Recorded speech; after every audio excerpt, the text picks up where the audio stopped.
আসসালামু আলাইকুম।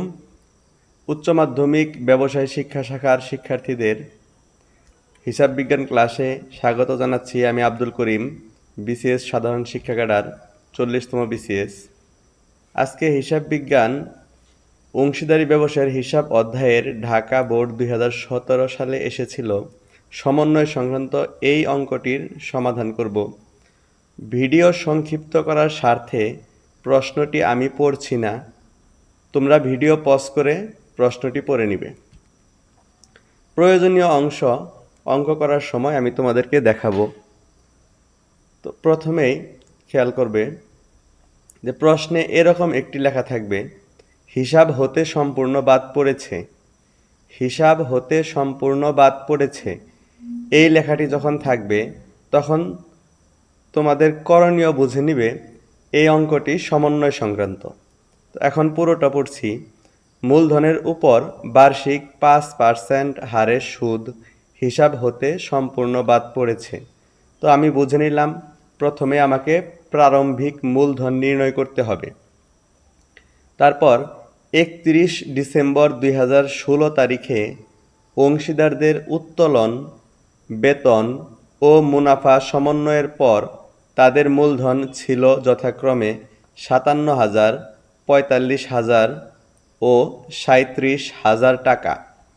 রহিমার 7,200 টাকা বেতন বাদ দেওয়ার পর 2016 সালে ব্যবসায়ে মুনাফা হয় 54,000 টাকা। ওই বছর অংশীদারদের উত্তোলনের পরিমাণ যথাক্রমে 16,200 টাকা, 7,200 টাকা ও 4,800 টাকা।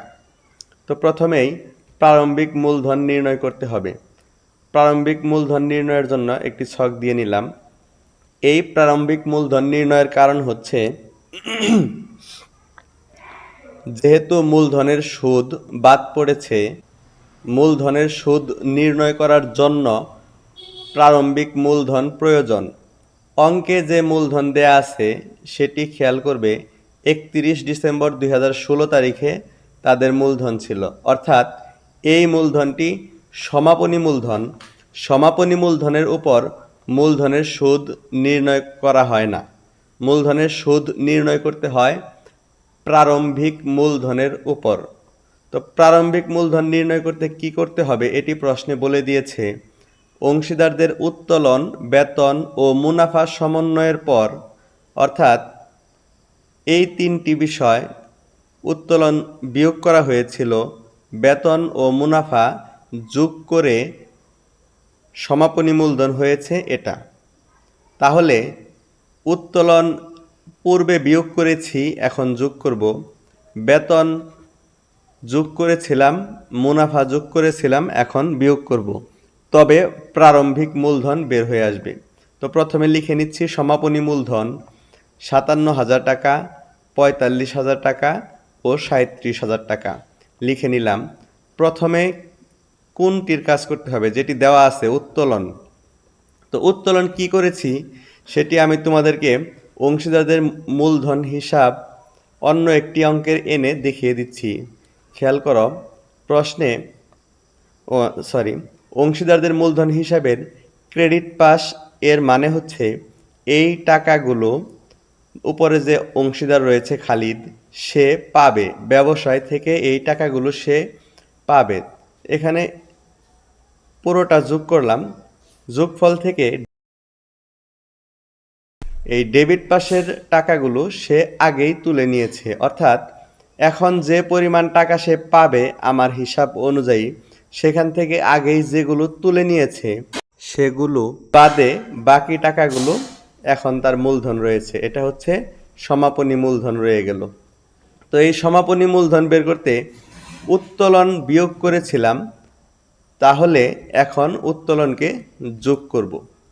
উত্তোলন কত রয়েছে শেষে দেখো, অংশীদারদের উত্তোলনের পরিমাণ 16,200 রহিমা, 7,200 ফাহিমা এবং 4,800 জামিলা। তো যোগ করব, যোগফল দিয়ে দিলাম। তারপরে সমন্বয় করতে হবে কোনটি, বেতন। তো তো বেতন কি করেছিলাম আমি দেখিয়ে দিচ্ছি। বেতন ক্রেডিট পাশে লিখেছিলাম, এর মানে হচ্ছে বেতন যোগ করা হয়েছিল। তো এখন বিয়োগ করব। বেতনের পরিমাণ দেখো, এইখানে আছে রহিমার ৭,২০০ টাকা বেতন, বাদ দেওয়ার পর এটা দরকার নেই।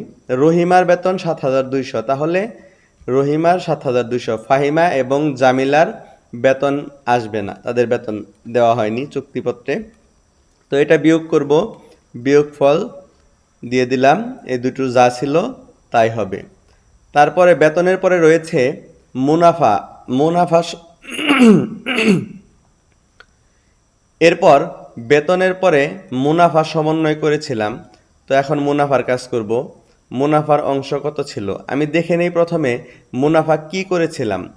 মুনাফা ক্রেডিট পাশে লেখার কারণে আমরা বুঝতে পারছি যে মুনাফা যোগ করা হয়েছিল। তো এখন বিয়োগ করব, মুনাফা বিয়োগ করব। মুনাফা ছিল ৫৪,০০০ টাকা। ২০১৬ সালে ব্যবসায়ের মুনাফা হয় ৫৪,০০০ টাকা। তো এই ৫৪,০০০ টাকা তারা মুনাফা অনুপাতে বন্টন করে নেয়। তো মুনাফা বন্টন অনুপাত ছিল ৩-২-১। তো ৫৪,০০০কে অনুপাতের যোগফল দিয়ে ভাগ করব। ৩:২:১, এই অনুপাতের যোগফল ৬, ৬ দিয়ে ভাগ করব। তো ভাগ ফলকে প্রথম জনের অনুপাত দিয়ে গুণ করব, ৩, গুণফল হবে ২৭,০০০ টাকা। এটা প্রথম যে অংশীদার রহিমা, তার মুনাফা, সে এই মুনাফা নিয়েছিল। এই ২৭,০০০ টাকা যোগ করা হয়েছিল ৫৭,০০০-এর মধ্যে। এখন বিয়োগ করব। তারপরে ফাহিমার মুনাফা ৫৪,০০০কে আবারও অনুপাতের যোগফল ৬ দিয়ে ভাগ করব। ভাগ ফলের সাথে দ্বিতীয় যে অনুপাত রয়েছে ২, সেটি দিয়ে গুণ করব, গুণফল ১৮,০০০ টাকা। জামিলার একই রকম ভাবে মুনাফা বের হবে। তো এই মুনাফাগুলো মুনাফার অংশে আমি লিখে দিচ্ছি। তো যোগফল বিয়োগফল হবে প্রারম্ভিক মূলধন। এই প্রারম্ভিক মূলধনের উপর সুদ নির্ণয় করতে হবে। তো অঙ্কে কতে চেয়েছে প্রারম্ভিক মূলধন নির্ণয়, এ পর্যন্তই প্রারম্ভিক মূলধন নির্ণয় শেষ। তোমাদের দেখানোর স্বার্থে এখানে মূলধনের সুদ আমি দিয়ে দিচ্ছি। মূলধনের সুদ ৫% হারে ৩৯,০০০-এর উপর ১,৯৫০ টাকা, ৩৪,২০০ এর উপর ৫% হবে ১৭২০ টাকা, এবং ৩২,৮০০ এর উপর ৫% ১৬৪০ টাকা। তো প্রারম্ভিক মূলধন নির্ণয় করলাম, মূলধনের সুদ বের হয়েছে। এরপরে লাভ লোকসান সমন্বয় হিসাব নির্ণয় করব। রহিমা, ফাহিমা ও জামিলা এর লাভ লোকসান সমন্বয় ২০১৬ সালের ৩১ ডিসেম্বর তারিখে সমাপ্ত বছরের জন্য। তোমরা জানো ডেবিট পাশে খরচগুলো লিখতে হয়, ক্রেডিট পাশে আয়গুলো লিখতে হয়। এই অঙ্কে যে বিষয়টি বাদ পড়েছে শুধু সেই বিষয়টির এন্ট্রি দিতে হবে, অর্থাৎ যে দফা লেখা হয়নি সেই দফার হিসাব করব। তো মূলধনের উপর ৫% সুদ বাদ পড়েছে। মূলধন হচ্ছে সব সময় ক্রেডিট। আমরা জানি ক্রেডিট পাশ হচ্ছে আয় অথবা দায়। তো মূলধনের উপর যখন সুদ দেওয়া হবে এটা হবে খরচ, সেজন্য লাভ লোকসান সমন্বয় হিসেবে ডেবিট পাশে লিখতে হবে। তো মূলধনের সুদ তো আমরা এর আগে বের করছি, দেখিয়ে দিচ্ছি। এই যে মূলধনের সুদ, এটা আমরা ডেবিট পাশে লিখব। পরবর্তী ধাপে অংশীদারদের সমন্বিত মূলধন হিসাবে মূলধনের সুদ যাবে, এই জন্য প্রথমে লিখতে হবে অংশীদারদের সমন্বিত মূলধন হিসাব এবং মূল যে বিষয়টি মূলধনের সুদ। প্রথমে রহিমার ১৯৫০, ফাহিমার ১৭১০ টাকা এবং জামিলার ১৬৪০ টাকা। তো মূলধনের সুদের যোগফল হচ্ছে ৫,৩০০ টাকা, আর কিছু নেই। তো যোগফল এটাই হবে ৫,৩০০, ক্রেডিট পাশেও তাই লিখে দিব। তো উপরে কিছু না থাকার কারণে এই পাশে ক্ষতি হবে।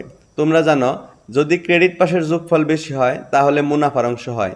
এই অঙ্কে ডেবিট পাশের যোগফল বেশি, এই জন্য ক্ষতির অংশ হবে। প্রথমে লিখে নিতে হবে অংশীদারদের সমন্বিত মূলধন হিসাব, ক্ষতির অংশ রহিমার, এটাও ৫,৩০০, মুনাফা বন্টন অনুপাতে ভাগ ভাগ করে দিতে হবে। তো পূর্বে দেখিয়েছি, এখানে আবার দেখাচ্ছি না। ৫,৩০০কে তার অনুপাত 6 দিয়ে ভাগ করব, 3 দিয়ে গুণ করব, 2650। এরপরে ফাহিমা 5300-কে অনুপাতের যোগফল 6 দিয়ে ভাগ করব, 2 দিয়ে গুণ করব, 1767 টাকা। এরপর জামিলা একই রকমভাবে 5300-কে 6 দিয়ে ভাগ করব, 1 দিয়ে গুণ করব, 883 টাকা। তো লাভ লোকসান সমন্বয় হিসাবে আর কিছু না থাকায় এ পর্যন্তই শেষ। এরপরে অংশীদারদের সমন্বিত মূলধন হিসাব। এখানেও দুটি পাশ থাকবে, ডেবিট এবং ক্রেডিট। ডেবিট পাশে থাকবে তারিখ বিবরণ এবং 3 জনের নাম, তাদের টাকা, তারিখ বিবরণ, 3 জনের নাম, টাকা। তো প্রথমে তোমরা জানো অংশীদারদের সমন্বিত মূলধন হিসাবে মূলধনের পরিমাণ যায়। তো এই অঙ্কে যেহেতু বছর শেষে 31 ডিসেম্বর 2016 তারিখের মূলধন দেয়া আছে, এজন্য আমরা এই তারিখটি দিব এবং ব্যালেন্স বিডি লিখে টাকাগুলো তাদের ঘরে লিখে দিব। তো অতিরিক্ত মূলধন নেই, উত্তোলন এটি সমন্বয় করা হয়েছে। লাভ লোকসান সমন্বয় হিসাবের ডেবিট দিকে যা ছিল সেটা ক্রেডিট দিকে যাবে এবং লাভ লোকসান সমন্বয় হিসাবের ক্রেডিট দিকে যা ছিল সেগুলো ডেবিট দিকে যাবে। আমি তোমাদের দেখিয়ে দিচ্ছি লাভ লোকসান সমন্বয় হিসাবের ডেবিট দিকে কি ছিল। লাভ লোকসান সমন্বয় হিসেবে ডেবিট দিকে ছিল মূলধনের সুদ, তাহলে এটা ক্রেডিট দিকে লিখে দিব। মূলধনের সুদ রহিমা 1950 টাকা, ফাহিমা 1710 টাকা, জামিলা 1640 টাকা। তো ডেবিট দিকে আর কিছু নেই, এজন্য ক্রেডিট দিকে আর কিছু লেখার দরকার নেই। এরপরে লাভ লোকসান সমন্বয় হিসাবের ক্রেডিট দিকে যা ছিল সেগুলো ডেবিট দিকে লিখব। ক্রেডিট দিকে ছিল ক্ষতির অংশ রহিমা 2650 টাকা, ফাহিমা 1767 টাকা, জামিলা 883 টাকা। লাভ লোকসান সমন্বয় হিসাব থেকে দেওয়ার মতো আর কিছু নেই। তবে লাভ লোকসান সমন্বয় হিসাবে একটি বিষয় রয়েছে যে জন্য এই অঙ্কটির সমাধান আমি তোমাদেরকে দেখাচ্ছি, সেটি হলো অংশীদারগণ মুনাফা বন্টনের অনুপাতে ব্যবসায়ে মোট মূলধন 1,44,000 টাকায় রাখতে সম্মত হয়। এই অংশটুকুর কারণে এই অঙ্কটি আমরা সমাধান করতেছি। তো মূলধন রাখতে হবে 1,44,000 টাকা, অর্থাৎ ব্যালেন্স সিডি 3 জনের সম্মিলিতভাবে হবে 1,44,000 টাকা। মূল ব্যালেন্স সিডি হচ্ছে সমাপনী মূলধন, এটা পরবর্তী বছরে ব্যালেন্স বিডি হয়, যা প্রারম্ভিক মূলধন নামে আমরা চিনে থাকি। তাহলে ব্যালেন্স সিডি 1,44,000 টাকা দেখাতে হবে। এবং সেটা কিভাবে হবে? তারা ব্যবসায়ের মুনাফা নেয় 3-2-1 অনুপাতে, এই অনুপাতে মুনাফা বন্টন অনুপাতে তাদের মূলধন দেখাতে হবে। তাহলে 1,44,000 টাকাকে মুনাফা বন্টন অনুপাতে ভাগ করে ব্যালেন্স সিডির জায়গায় লিখব। 1,44,000 টাকাকে যদি আমরা অনুপাতের যোগফল দিয়ে ভাগ করি এবং তার সাথে প্রথম জনের অনুপাত দিয়ে গুণ করি 72,000, ফাহিমার মূলধনকে একই রকমভাবে কাজ করলে 48,000 টাকা, জামিলার হবে 24,000 টাকা। তো এটি আমি ব্যালেন্স সিডির জায়গায় লিখে দিচ্ছি। নাম হবে ব্যালেন্স সিডি, বছরের শেষ তারিখ। এটা পরবর্তী বছরের ব্যালেন্স বিডি হয়ে যাবে। তো এখন এর পূর্বে অংশীদারদের মূলধন বা অংশীদারদের চলতি হিসেবে তোমরা যেভাবে যোগ বিয়োগ করেছ, এখানেও যোগ বিয়োগ প্রায় সেম, তবে একটু ভিন্ন রয়েছে। প্রথমে আমরা রহিমার দফাগুলো যোগ করব। এখানে দেখা যাচ্ছে 2,650 আর 72,000, তাহলে হলো 74,650। ক্রেডিট পাশে রয়েছে 57,000 এবং 1,000, 8,000, 58,950। তাহলে ডেবিট পাশের যোগফল বড়, এটা লিখে দিলাম 74,650। একই অ্যামাউন্ট ক্রেডিট পাশেও লিখব। তো ক্রেডিট পাশের যোগফল কে বিয়োগ করব মোট যোগফল থেকে, যেটা থাকবে তোমরা যেন এই জায়গায় লিখতে হয়। তো এটা আসলে লিখলাম, লিখার পরে তোমাদেরকে বলতেছি এটা কি। তোমরা জানো ক্রেডিট পাস মানে হচ্ছে রহিমা এই টাকাগুলো পাবে এবং এইগুলো নিয়েছে। এটা নেয়নি, এটা পরবর্তী বছরে সে মূলধন হিসেবে দিয়েছে, তার মানে নিয়েছে। তো তার 72,000 টাকা মূলধন আনার জন্য, বছর শেষে 72,000 টাকা মূলধন দেখানোর জন্য তাকে 15,700 টাকা আবার নগদে অতিরিক্ত মূলধন আনতে হলো। দেখো খেয়াল করে, সে টাকা পায় 58,950 টাকা, 57,000 এর সাথে যোগ 1,950, মোট হচ্ছে 58,950 টাকা সে পায়। সে তুলে নিয়েছে 2,650, তাহলে তার থাকবে 56,300 টাকা, কিন্তু তার লাগবে 72,000। তাহলে 56,300 টাকা থেকে 72,000 বিয়োগ করে দিলাম, তো 15,700 টাকা। তো এটা কিভাবে বের করছি আবার দেখাচ্ছি তোমাদের। তো মোট যোগফল থেকে প্রথমে দেখব কোন দিকের যোগফল বড়, রহিমার ডেবিট দিকের যোগফল বড়, যোগফল লিখব এবং সেম যোগফল ক্রেডিট পাশে লিখব। এই যোগফল থেকে ক্রেডিট পাশের যে অ্যামাউন্টগুলো রয়েছে সেগুলো বিয়োগ করব, বিয়োগফল হবে 15,700। এই পরিমাণ টাকা রহিমা ব্যবসায়ে অতিরিক্ত মূলধন আনবে। অতিরিক্ত মূলধন আনলে তার সমাপনী মূলধন হবে 72,000 টাকা, পরবর্তী বছরে হবে এটা প্রারম্ভিক মূলধন। তো অতিরিক্ত মূলধন আনার কারণে এটাকে আমরা নগদান হিসাব বলবো, এবং বছরের শেষ তারিখ আনবে, এজন্য আর তারিখ দেওয়ার দরকার নেই।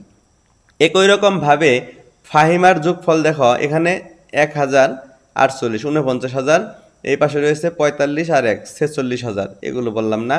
তাহলে ডেবিট দিকের যোগফল বড়, যোগফলটিকে আমি যোগ করে নিচ্ছি 49,767 টাকা। এই অ্যামাউন্ট ক্রেডিট দিকেও লিখে দিব। যোগফল থেকে উপরের যে বিষয়গুলো রয়েছে এগুলো বিয়োগ করব, বিয়োগফল 3,057, এটা শেষ। তারপরে জামিলা, এখানে 883 আর 24,000 যোগ করব, 24,883। ক্রেডিট পাশে রয়েছে 38,640, তাহলে ক্রেডিট পাশ বড়, এখানে উল্টো হয়ে গেল। এটা ক্রেডিট পাশ যোগ করলাম, ডেবিট পাশে যোগফল লিখে দিব, এবং উপরে এই একটি বিষয় রয়েছে 883, এই 883কে বিয়োগ করব, বিয়োগফল সেখান থেকে আবার 24,000 বিয়োগ করব। এই বিয়োগ করার পরে অতিরিক্ত টাকা সে ব্যবসায় থেকে তুলে নিবে। অতিরিক্ত কেন? কারণ 24,000 টাকা সে ব্যবসায় রাখবে, কিন্তু তার কাছে টাকা রয়েছে কত, 38,640, সেখান থেকে বিয়োগ হবে ক্ষতির অংশ। তো এখন রাখবে 24,000, তা অতিরিক্ত থেকে যাবে 13,757 টাকা। এটা উত্তোলন নামে দেখিয়ে দিব। তো অংশীদারদের সমন্বিত মূলধন হিসাব এই পর্যন্তই শেষ। আশা করি অংশীদারি ব্যবসায়ের হিসাব অধ্যায়ের তোমাদের আর কোনো সমস্যা নেই। যদি কোনো সমস্যা থাকে তাহলে উপরে প্রদত্ত আমার হোয়াটসঅ্যাপ নাম্বারে যোগাযোগ করবে, আমি সমাধান করার চেষ্টা করব। আসসালামু আলাইকুম ওয়া রাহমাতুল্লাহ।